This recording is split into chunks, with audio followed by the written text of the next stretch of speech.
Le patrimoine génétique, c'est ce dont nous héritons de nos parents, c'est l'ADN. Et ce patrimoine génétique, il est inerte, il est stable.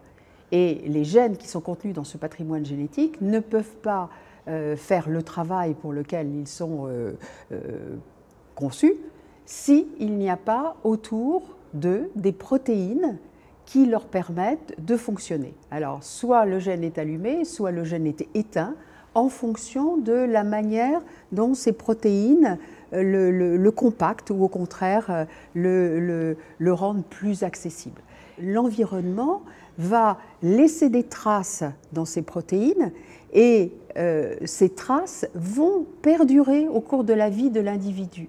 Si bien que quand l'individu va se retrouver à l'âge adulte soumis à des pressions de l'environnement qui peuvent être bonnes ou mauvaises, il va réagir en fonction des traces qu'il aura connues dans les périodes précoces.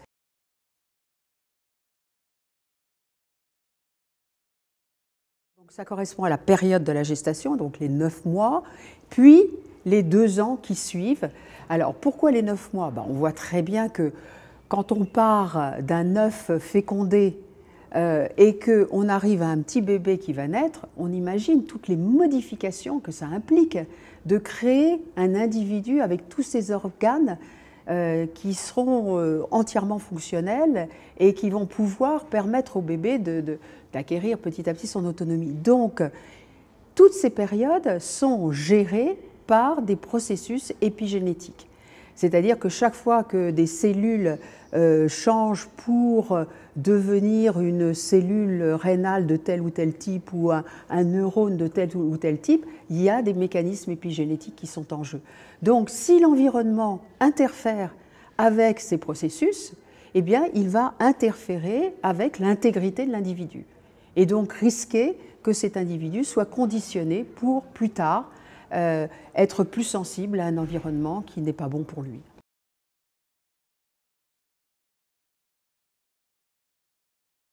L'épigénétique, elle est importante à tous les âges.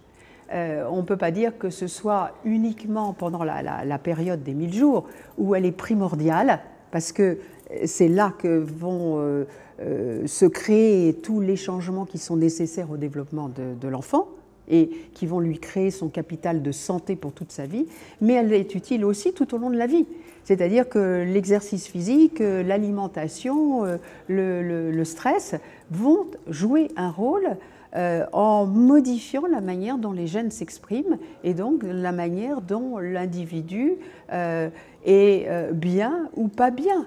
Et donc ça, c'est quelque chose qui est important tout au long de la vie. Donc on ne peut pas donner de limites, on peut simplement voir qu'il y a des périodes cruciales, des périodes qui sont très importantes, comme par exemple la période préconceptionnelle. La période préconceptionnelle, vous avez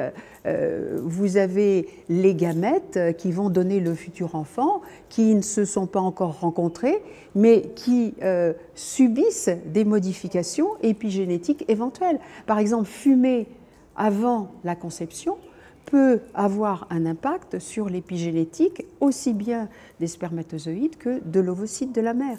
Donc ça peut avoir des conséquences sur le développement du fœtus plus tard.